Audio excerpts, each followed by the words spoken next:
Hello, my name's David Seaman, and this is the Three Lions Podcast.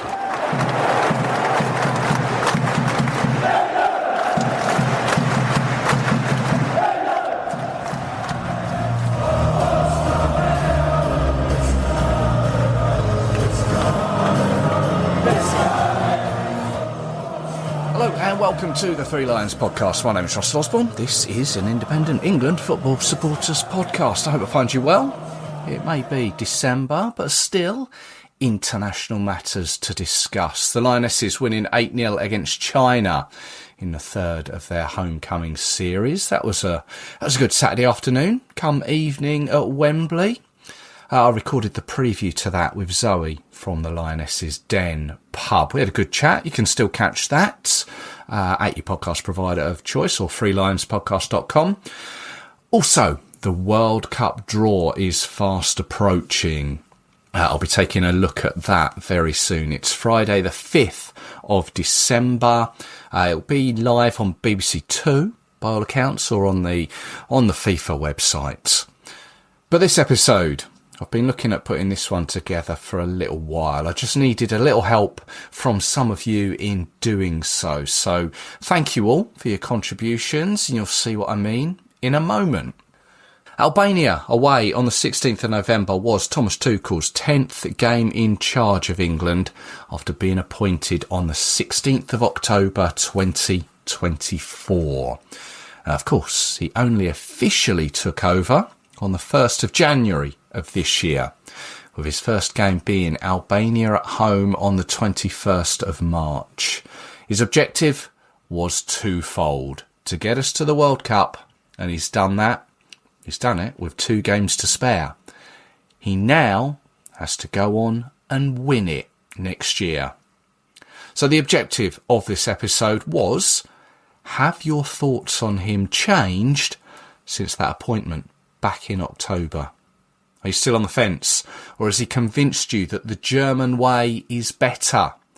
Or is it still the position of England manager should be filled by an Englishman? Coming up, we'll hear from friends of the show, England fans, and their opinion on just that. But here is what Thomas Tuchel said when he first spoke to the England fans. Hi guys, Thomas here. Quite a bit nervous. It's my first message. As the English head coach, I'm at Wembley, where else? And there's also a reason to be a bit nervous. I think that's a good thing. I can promise you I'm very excited, I'm very honored, and I will do everything that we have qualify for World Cup first of all, and then we have a successful World Cup and try to get a second star on our shirt. All the best and see you soon in the stadium. Now, I probably shouldn't compare him to previous England managers, but as fans, that's what we do. And after a nice round number of 10 games, and we've got a break in the international game, seems like a suitable time to do so, don't you think? But I think it is important to take into account it's always different circumstances, it's different players, it's different qualifying campaigns, it's different opponents, it's different football. It is clearly comparing apples to oranges.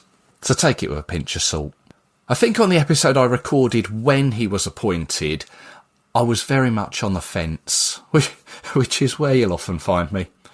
I thought at the time, if he can't get through this campaign, then he's in trouble. And looking back, it doesn't surprise me we went all the way undefeated. And as I said before, I didn't think Serbia were as good as I thought they would be.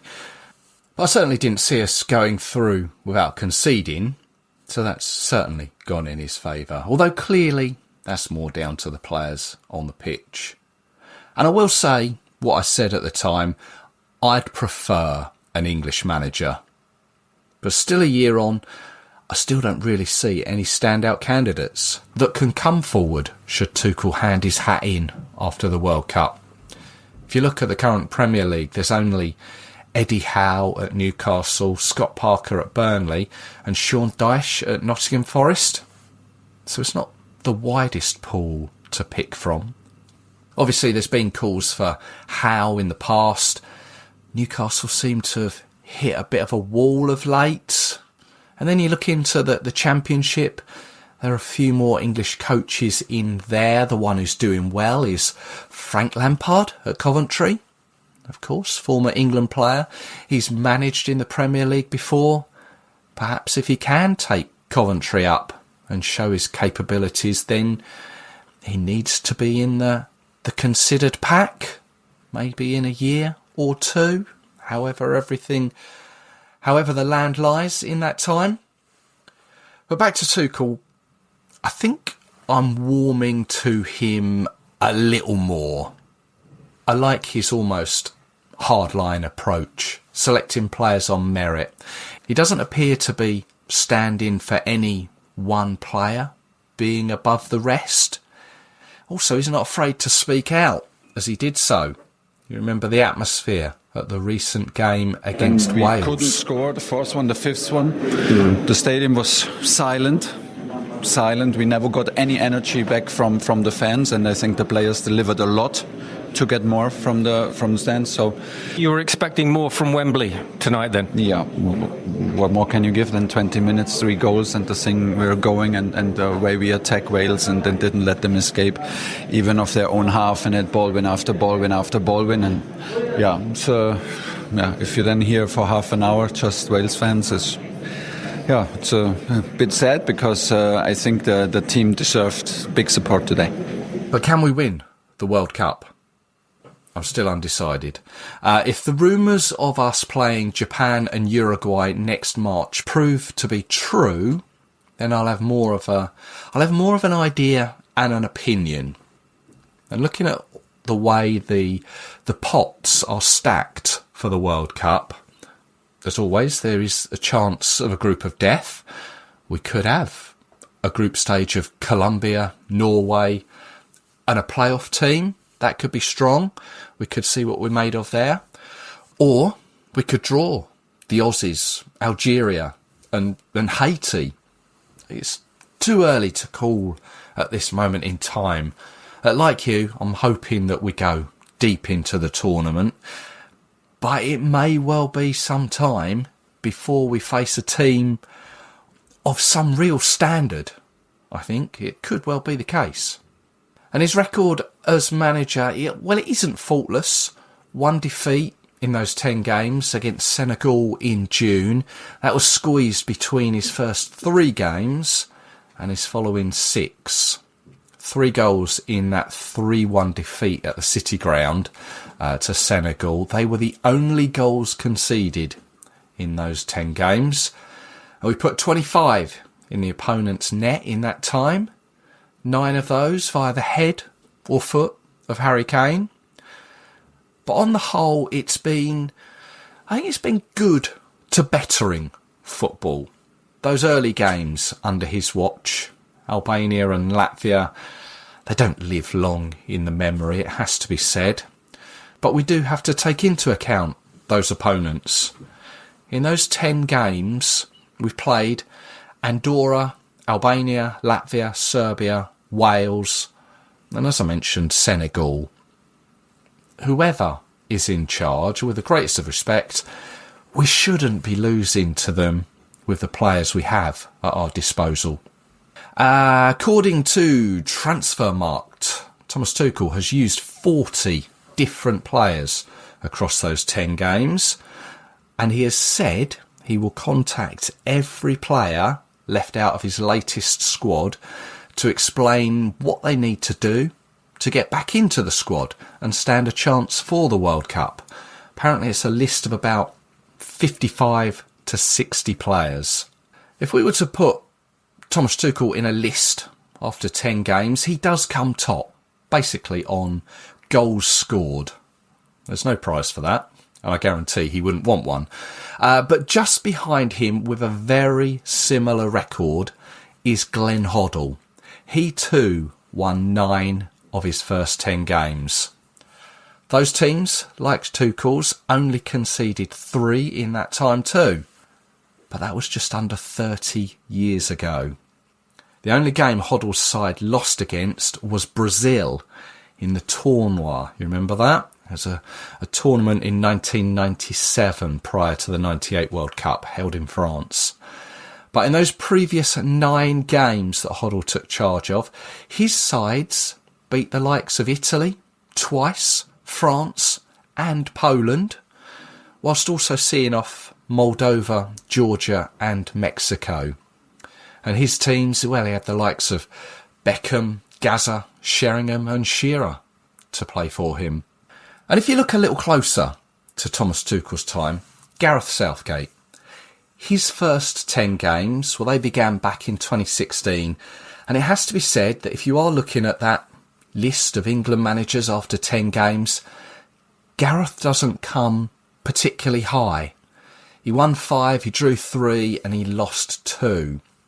But like Tuchel, he began during a World Cup qualifying campaign, which he too also topped the group of. But he lost games, he lost friendlies to both Germany and France. Now, only 6 managers in charge of the team have managed less than 10 matches, so there's no point in considering them.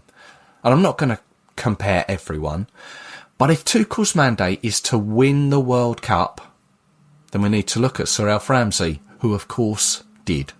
Manager of 113 matches.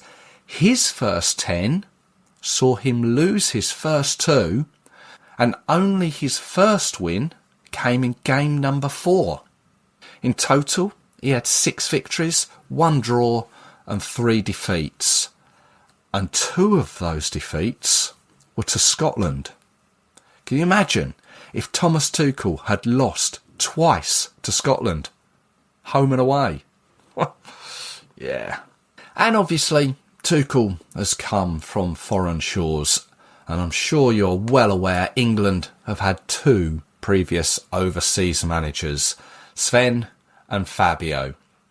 Swede Sven-Göran Eriksson's first 10 games saw him win 7, draw 2 and he lost 1. 6 of those matches were World Cup qualifiers, including the famous 5-1 away to Germany. But his first World Cup saw him exit at the quarter-finals to Brazil. Capello, the Italian, he won 8, drew 1 and lost 1. His first 5 matches, they were all friendlies. His second in charge, though, was lost away to France. But did he redeem himself with the 4-1 away win over Croatia in the World Cup qualifier, and also an away friendly win against Germany too?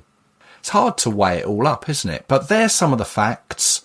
How about some opinions? Here are some of those thoughts, opinions from various friends of the show.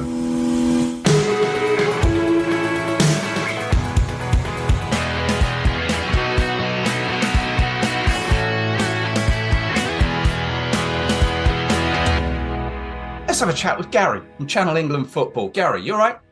Yeah, good, thank you, mate. How are you? Yeah, very well, thank you. A year ago, Thomas Tuchel, we no doubt had a chat between ourselves. What were your thoughts about him coming in?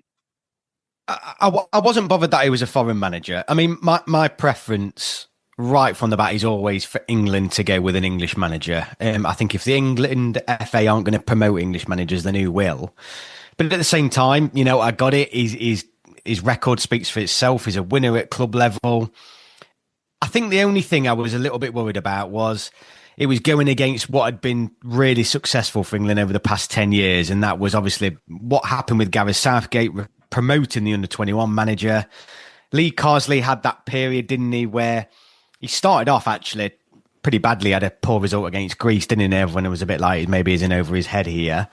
But it came good for him in the end. And it's just, I think for me, it was the short-term contract as well that made me doubt it. Is this almost just like one last punt at this group of players? I don't know. I had mixed feelings. I'll be honest with you now. I'm absolutely thrilled to bits. But at the time, I was a bit like, I was still a bit confused about what the FA was trying to do, really. And I feel like they probably were turning the back against something that was working actually quite well. So 10 games down the line, your opinion has changed. Would that be a safe thing to say? Yeah, definitely. And I think He seemed to struggle in the first few games. It didn't look like he had the players on side. I know he's had some really unlucky squad picks in terms of availabilities. He's had a lot of injuries to deal with and stuff like that. But I can't complain at how well he's done in the qualification campaign at all. No, obviously 8 wins out of 8 got us to the World Cup. He is mission accomplished on that front. Has he endeared himself to you and maybe the other fans with some of the comments he's made, maybe about the atmosphere? And I think for most fans is a bit. I think that's a bit Marmite for most fans. I think some fans will be like, "I absolutely love it that he's just coming out and speaking his mind." And if we're being honest, Russell, he's right, isn't he, about Wembley? I mean, the atmosphere at Wembley is an absolute shambles sometimes, but at the same time, yeah, he's. I suppose if he was English, could he say those things? I don't know. Could he? I like the idea that he's just completely open and honest, and it's. I think as English fans at the minute, I'm more of the camp of it's quite refreshing, actually, given the fact that Gareth Southgate would have never have said anything like that previously. So it seems a bit of a novelty for us. But if he's there for another 4 or 5 years and continuously moaning at us, then I might change my opinion, really. Can you see, though, if he does, if that rises its head once more, he might get on the wrong side of the FA? Possibly. I mean, there's not much chance of that happening now before the World Cup because there's going to only be, 1 or 2 camps, isn't there, beforehand? Yeah. Most of those games are going to probably, or at least half of those games are probably going to be away from home. So, yeah, maybe, possibly, but trying to figure out what the FA think and feel is one of the most complicated things probably in the universe. So, maybe, yeah. So, 10 games, you're happy, mission accomplished. I mean, if we were to look post-World Cup, could you see him staying? For me, the only way he can stay is by winning it. Because right. I go back to what I said at the start. I prefer an English manager. I think then if we're looking longer term, I think it needs to be an English manager bringing it through. If he wins it, he can do what the hell he likes. As far as I'm concerned, it's literally he can do what he likes. But it's difficult, isn't it? Because it's based on scenarios. We all say this where depending on how England go out and, if we get absolutely shafted by a referee in the semi-final or some absolutely scandalous cheating goes off, it's very difficult, isn't it, to judge it? I think you've got to judge him in terms of how we exit, if we exit, and then go from there, really. But going in blind, I would say he has to win it for me to stay on. Fair enough. Gary, nice one. Cheers for that. Obviously, you can find Gary over on YouTube, Channel England Football. Sunday nights is generally the way to catch you, isn't it? Yeah, usually Sunday nights, mate, but given the nature of life, sometimes I might move it to a Monday, but yeah, the Sunday club, come and join me. Hi there, all listeners of the Three Lines podcast. Alfie Wilson here. I think it's been a very, very positive year for Thomas Tuchel overall. I mean, how can it not be, really, with 8 wins from 8 in World Cup qualifying without a goal conceded, only the second ever country to do that in Europe. The only kind of blemish of the whole year being that defeat to Senegal in June, but the June international break's always a weird one. I always kind of feel that the players can't be asked to turn up, really. And yeah, I think this year it's been dependent on a key turning point, really, to be honest, and that was that away win in Serbia back in September. Incredibly convincing 5-0 win in what might have been our toughest qualifier. And that's probably bought him enough grace amongst the fan base to keep him going to the knockouts of the World Cup, really. I think the most exciting thing from that match was that we had Gordon, Rodgers and Madueke starting in the attack, and out of those 3, I'm not sure any of them will be in our starting 11 for the first game of the World Cup, which kind of really shows our strength in depth. On that, I think his squad selection's been very interesting, and I've loved what he's done with starting 11s over the past couple of months, with players like Rodgers, with Anderson, really making it feel like the shirt can be theirs, and they're not just keeping it warm for Bellingham or Cole Palmer or any other individual for that matter. He might be using Rodgers as a stalking horse for Bellingham and others, but it's yielded brilliant results on the pitch. it seems to be a similar problem that Southgate had towards the end of his tenure, in that we've got so many options to pick from in the squads. Just as an example, me and a mate of mine, I've got a wager that I actually don't think Cole Palmer's going to make the final 26 for the squad in June, given he's missed the last 3 camps, and Eze, Bellingham, Foden, Rodgers, Gordon, Rashford, Madueke, Bowen have all done well in the shirt, so it's difficult to see where he fits in. But as for Tuchel himself, I'm sure he's got a very, very strong idea of what he wants from the squad. He seems to have fixed the base of the midfield issue. It looks like it's going to be Anderson and Rice. And to me, that's one of the biggest issues solved, and maybe, I don't know, 3/4 of our problems in the Euros in Germany stem from the midfield to me. So glad to see that's been fixed. I'm looking forward to see what he delivers in 2026, and looking forward to the World Cup draw on Friday. Now, about a year ago, we spoke with Dom Smith. We've spoken with him since, but about a year ago, we spoke with him on his thoughts on Thomas Tuchel when he was appointed manager. And here we are, 10 games down the line. Dom's back with us. Hello, Dom. Hello. Good to be here. Always welcome back. Do you remember what you thought about Thomas Tuchel when he was brought in back in I think it was October of 2024? Yeah, well, I thought the reaction was quite strong one way or the other, but I think it should have been probably quite nuanced, and that is to say, it's probably a bit depressing that a major football nation like England felt the need to go and hire a foreign manager, but that if they did feel that they should or could do that, he was about as good as England were going to be able to get. So you know both things can exist at once, and I think there was always the potential that England would do very well under Thomas Tuchel, even though it is, as I say, maybe a bit of an indictment that we haven't been able to produce good enough English coaches that we could sort of enter into that talent pool. But I always thought that he was sort of charismatic enough. He's sort of a bit of an adopted Brit, I think. And I think he feels like that as well. He wanted to manage in London again. And I think that's how it's sort of come to pass, really. I think he has, it's felt as though he's lent into being in England. He loves living in London. He's explained that. He said it to us.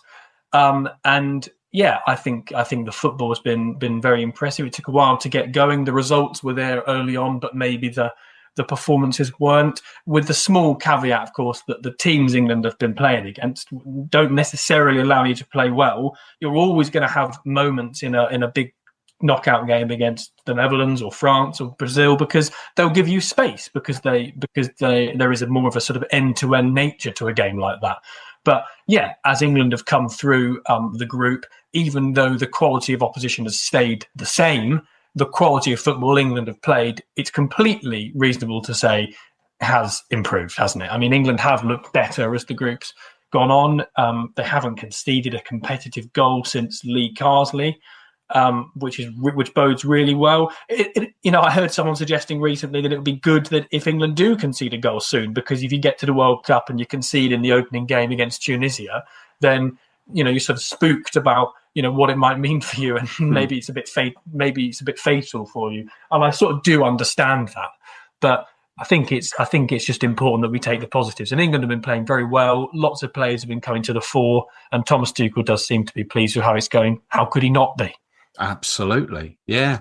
I mean, how do you find him in press conferences? Because I know you're sitting in one or two, don't you? Yeah. In press conferences, I think he's very, very polite. I think. I mean, we also, the writers, the national newspaper writers, we do get to sort of sit down and be in a briefing with him as well. Okay. After the press conference, each time that he speaks. So that's why you don't really hear the writers asking questions in the press conferences themselves, because they get their own sort of section. But we sit in on the press conference, and in both instances, he's very polite. I think he sort of jokingly sort of understands the hard questions that are always coming. Often they're about Jude Bellingham, or often they're about I don't know, the level of opposition England might be playing, for example. But to be honest, I think he's very, very polite. He wants to gain rapport with us, and I think he's in his element, really. I mean, you're never going to have an England manager who's as capable a communicator as Gareth Southgate. I mean, that's never ever going to happen again. I mean, I'm confident to say that even looking across sort of 200, 300 years' time. But he is a very good communicator. And I think increasingly in international football, that's a really important thing, because you are a spokesperson for the nation.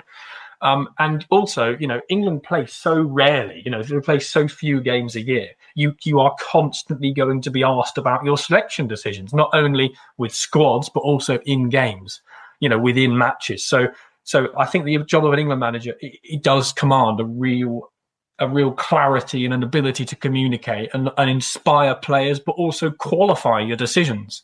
And I think that he is really good at that.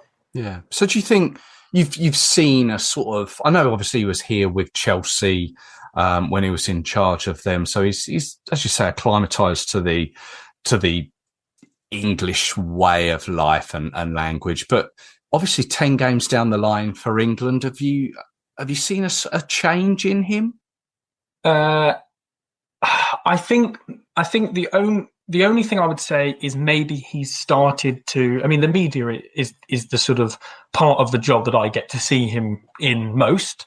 To be fair, that's the part of the job that fans get to see him in most. To be fair, we don't get an entry into the dressing room, do we, or the training ground? But I think maybe in terms of anticipating difficult questions, he's maybe become, I wouldn't say prickly, and I think that would be really harsh to say that, but maybe just a couple of steps before that. I think maybe he's become a little bit resigned to the fact that that most questions put to him are not sort of tap-ins. They're not, they are difficult questions about why he's selected certain players, what he thinks about this. You said this in March, why are you now doing this? I think maybe he's there's been a slight change in that he is less naive, maybe, about the sort of questioning that journalists put to him.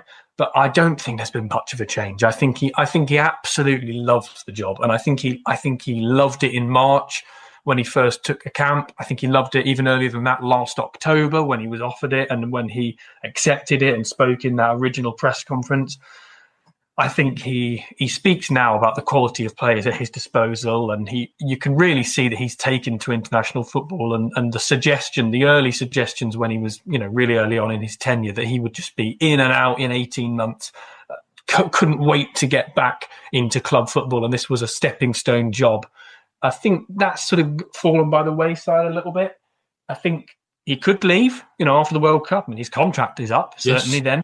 But I don't get the sense that he's dying to leave. In fact, we've spoken to him and there's a suggestion, I think. I mean, he said it to an extent, he'd actually quite like to stay on. I'm not surprised, really. I think it is, while it's going well for you, I think this is a job that you'd find hard to sort of walk away from. Yeah, you relish it in the good times, but there's been a lot of good times these last 10 games. Obviously, there's the Senegal game, which was just a friendly. But like you say... That was terrible, though, wasn't it? It was. Yeah, I can't deny that. But we haven't played anyone, as you say, of any sort of stature, your Netherlands, your Brazils. And this is where sort of the World Cup will test us. And we may see another little side of him. Yeah, and I think we need to. I mean, also, Senegal are the only decent team England have played, and England were handsomely beaten, let's be honest. And Wales are higher ranked than Serbia were, both of the times England played Serbia. And Serbia have fallen on hard times even since we played them in the group stage of the last Euros, yes. When Jude Bellingham scored the only goal. I think they're a much better team then than they have been both of the times that England played them in the group. And it showed, to be honest. But you have to give it to England as well. I mean, they deserved both victories. They deserved to beat everyone that they did beat in the group. And, I said Wales are higher ranked than Serbia. I know that Wales made quite a few changes for that October friendly, but England handsomely beat them, and you can only play what's in front of you. Yes, I think there will be tougher tests to come in March. The teams that we sort of hearing about being thrown around as the potentials still don't strike me, this is my personal opinion, they still don't strike me as quite hard enough. I really do feel England need to go back to the sort of thing that they did in the March leading up to the Euros, when they played Brazil and Belgium, and both of them at home, and failed to win both. I think that's really important, that England play teams that aren't just big by name, but are actually big by nature still, genuine contenders for the World Cup. And it doesn't seem that that's necessarily going to happen in March. I think it should, because you have to remember, in an expanded World Cup of 48 teams with a round of 32 before you even get to the round of 16, it is entirely possible that England could be quarter-finalists and have played, 10 plus 2, have played 15 games under Thomas Tuchel before they ever play a genuinely big nation. There could be 15, 16 games into his tenure before they play someone big. And by then, it could be too late to learn anything and they could be out. So I think it's really important that they play big nations in March, and the FA need to get that sorted. Yeah, no, that's the truth. That is the truth. We could be in a position in the World Cup where that is the situation we're in. And you said be taking your sort of your journalistic hat off, and as a fan, are you happy with Thomas Tuchel?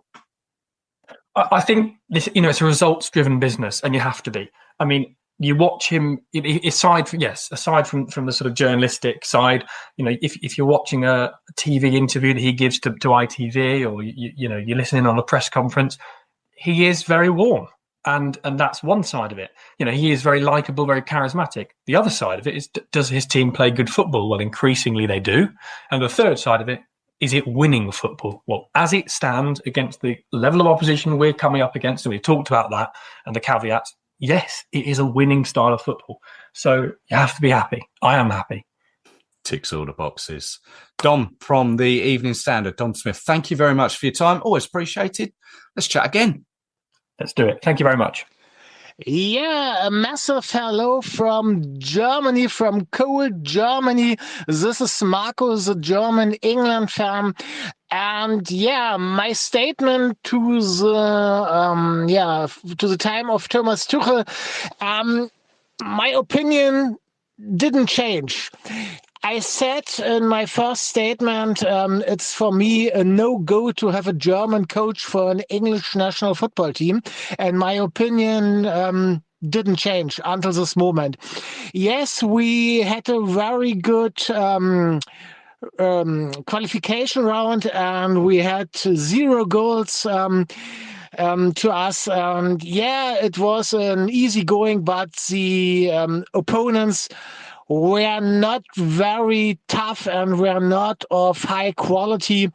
So I think we have to wait until the moment when we meet real tough and real hard opponents like Argentina, like Brazil, like France, Italy, and so on. And this will be the moment when we see what quality has Thomas Tuchel as a coach of England.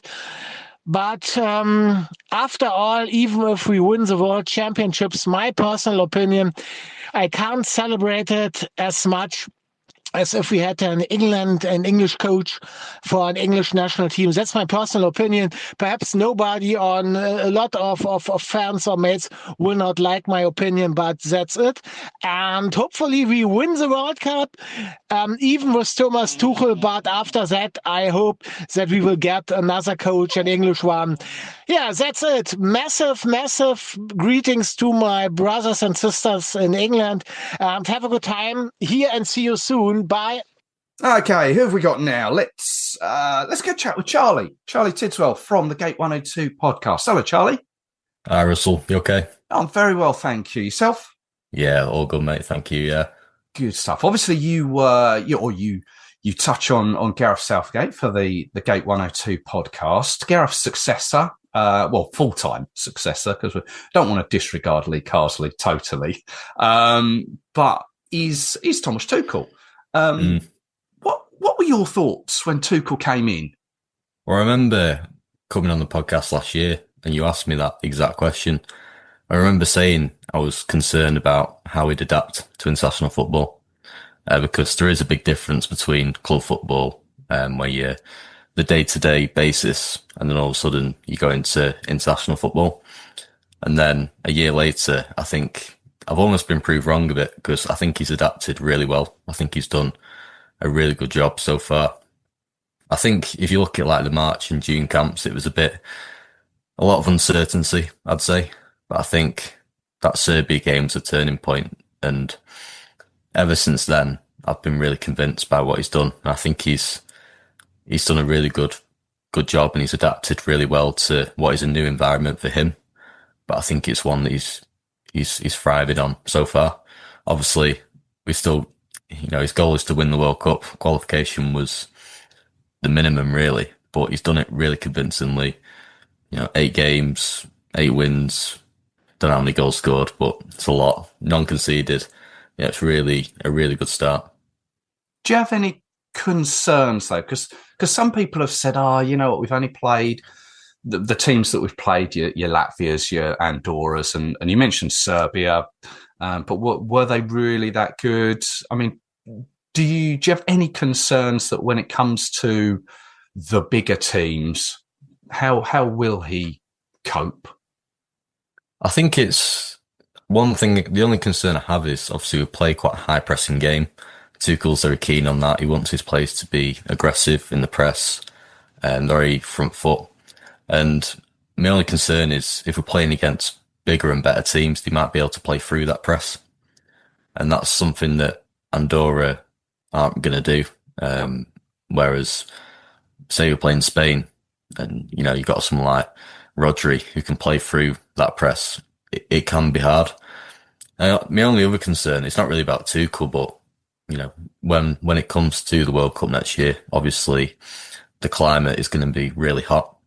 And it's whether we can play the same style of football in such a humid environment. But I suppose you can only be what's in front of you, and winning these games so convincingly is only going to build confidence and give the group hope going into next summer.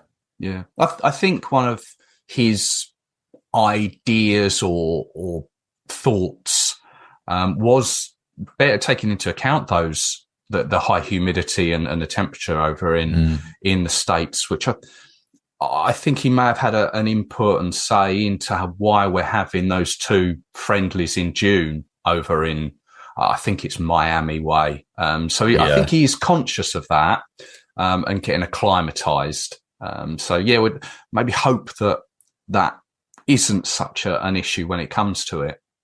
Yeah, I think it shows that he's clearly thinking ahead. Like you say, the fact that he's got those 2 friendlies in June shows that he is thinking about it and it's on his mind. And it's got to be, because it's very different playing. You think about the Serbia game at Wembley and it's, raining really heavily.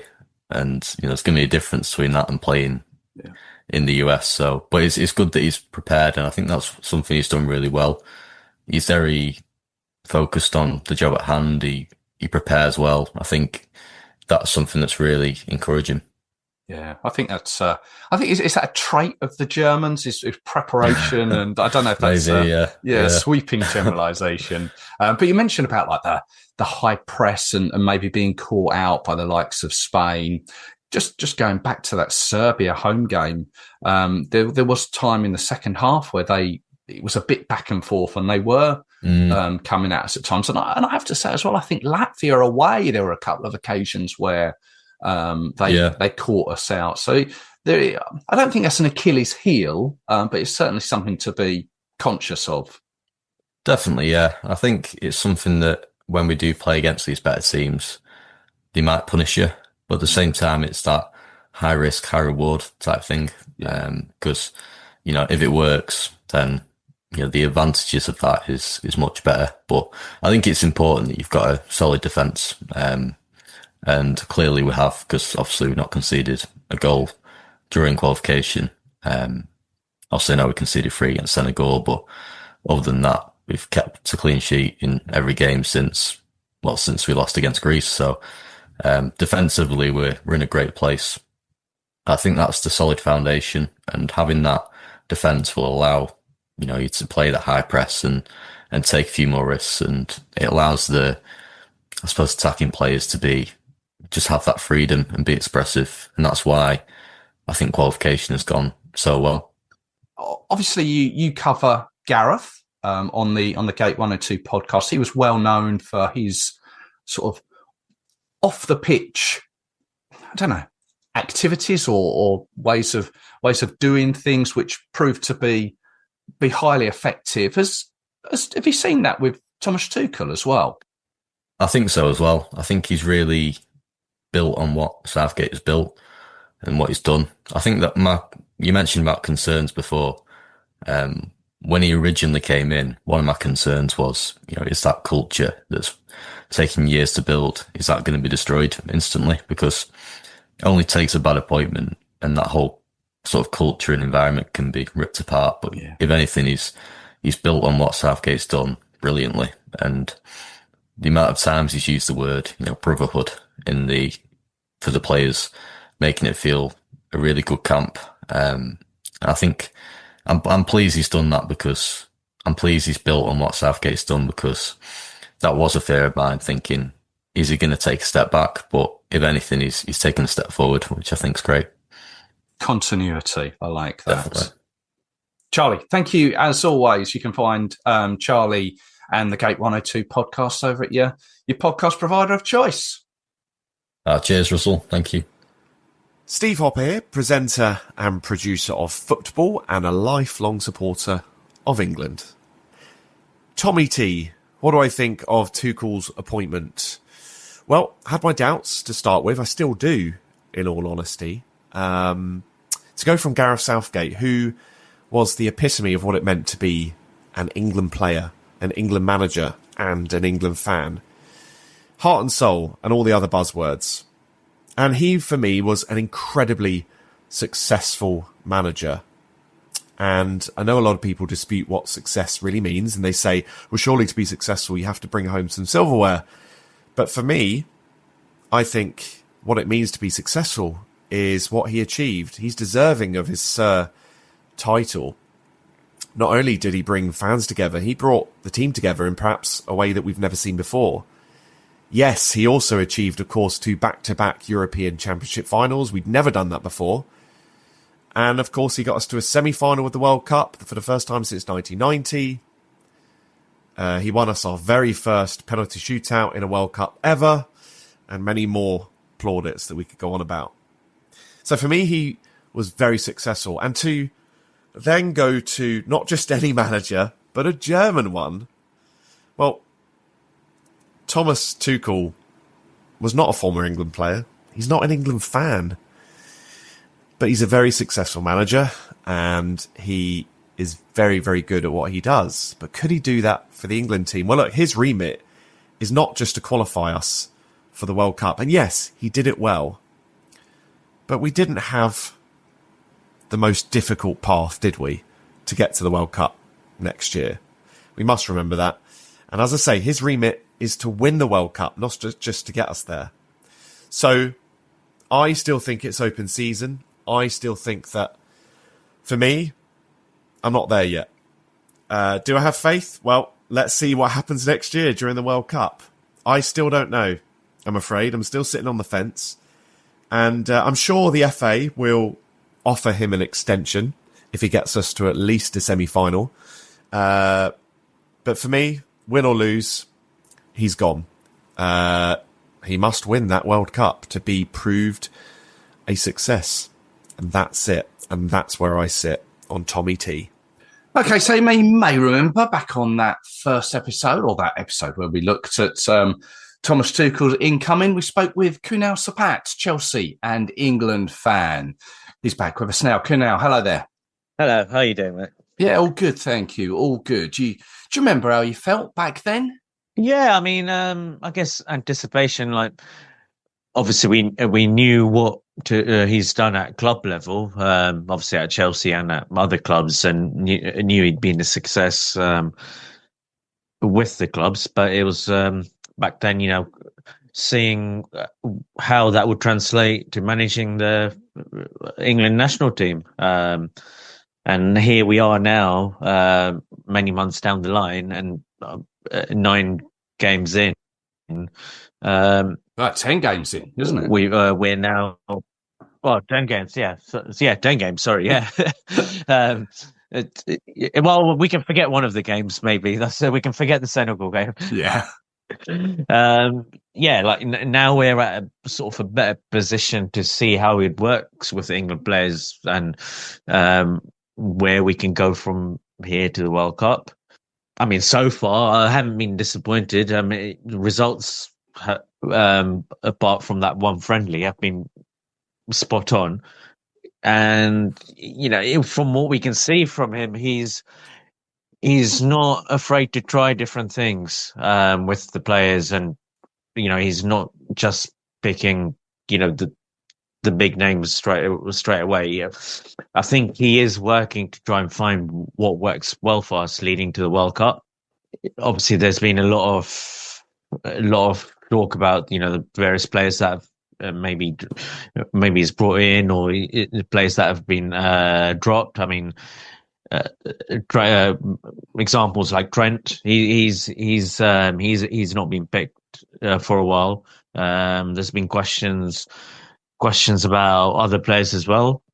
Obviously, we saw Bellingham have a fairly decent performance recently, but the question of whether other players he wanted to try as well along the way. And yeah, I mean, I don't know about you, but I think it's still a work in progress with him, but it's slowly building up to the World Cup. I think he's always sort of counted the England job as, like he's got this many days till the World Cup, this many camps till the World Cup. I think in his mind, like, he is working towards one goal, and that's to try and bring a success in the summer. Do you think 10 games in, he knows his starting 11 for that first game at the World Cup? I think it's still a work in progress. I think he knows like the main core that he would have, but I still think he's trying to work to get the starting lineup. I think the core players are there, like the core of the team is there. But I think he is still trying different things with players, and I think the March games will probably be when we might get like a more firm idea of a possible starting 11 in the first game in the summer. I don't think I don't think anyone new will come in June that's not there in March, barring injuries or anything. I think anyone that's there in March or has already been in any of the camps and squads so far will be there. I don't think there'll be any surprises when it comes to June. I think he would have by then tried everyone or tried everything he wants to try, but then it all depends on who's fit and injuries, and making various bold decisions of who to take and who not to take, really. No, fair call. Obviously we're speaking to you as you're a Chelsea fan, and obviously Tuchel had a successful period of time in charge of Chelsea. I was looking back, his first 10 Premier League matches as Chelsea head coach, he had 6 wins, 4 draws. I appreciate it was quite a while back now, but do you remember how you felt sort of at the beginning of his time as manager of Chelsea? I think at the beginning of his time, I think he was playing quite safe with the with the experienced players when he was making his initial selections. I do remember we got those wins and a few draws. We didn't lose in those games. I think I was still undecided on him at that stage, even though we were getting the results. But then slowly it did build up, because obviously we had that Champions League run as well, and I think that kind of brought out the best in some of the players at that time. I think in a similar manner, with England, we have got the results in the qualifiers. I mean, we normally do get results in the qualifying runs, but what has impressed me is that we haven't actually conceded a goal in any of the qualifiers. Not even only the friendly we did, but I think he is trying to keep things strong at the back as well as getting the results. I think it is he is working from the back, trying to get results, which he did at Chelsea as well. So I mean, in a similar manner to when he was a Chelsea manager when he started.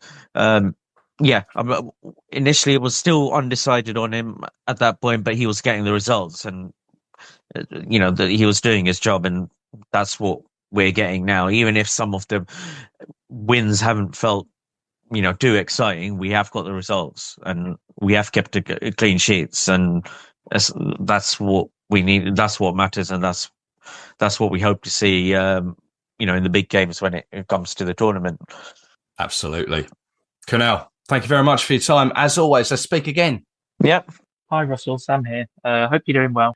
In terms of Tuchel's first 10 games, I think it's fair to say, despite obviously winning 9 out of the 10, I'd say there's probably been a bit of a mixed bag in terms of especially performances. But I think you can kind of break it down into 2 halves. The first sort of 4 games, maybe you can forgive, the team and the manager for finding their feet, especially the first 2. And then the June games, obviously the Andorra one was a very disappointing result, despite winning, only 1-0. And then the Senegal game, that wasn't great. We were just played off the pitch that day. They will use the excuse that they were tired. I don't see that personally. They're professional footballers. They should be able to play, the games that are put in front of them. But that's what they'll use it as.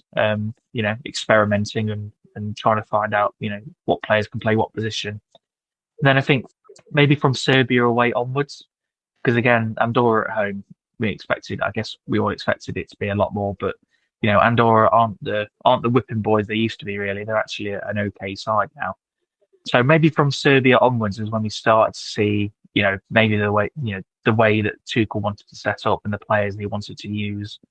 I think we're all a bit hesitant going into that Serbia away game, but I was generally shocked at how bad they were, and how good we were. And I think from that moment onwards, if you take out the Wales friendly, which was a bit of a write-off, we played some decent opposition away from home. Serbia and Albania are tough tests away from home.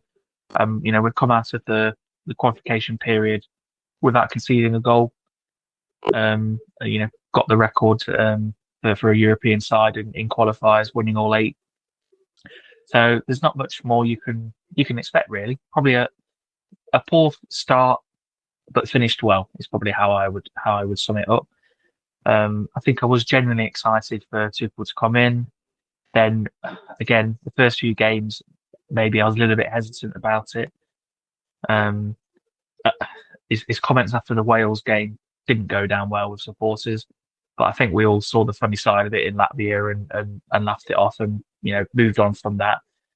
I think really Tuchel will only be judged on how he does in the important games when it comes round to a World Cup, when we're playing the likes of Argentina, Brazil, or Spain, Germany, France, etc. The big boys.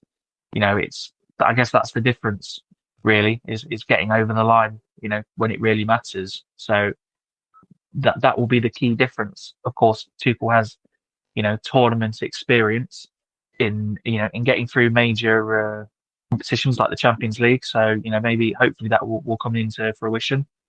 But I think time will tell, really, whether it's a long-term solution or not. Who knows? Whether he sticks around after the World Cup, whether we win it or not, again, who knows? But it'll certainly be an interesting 2026.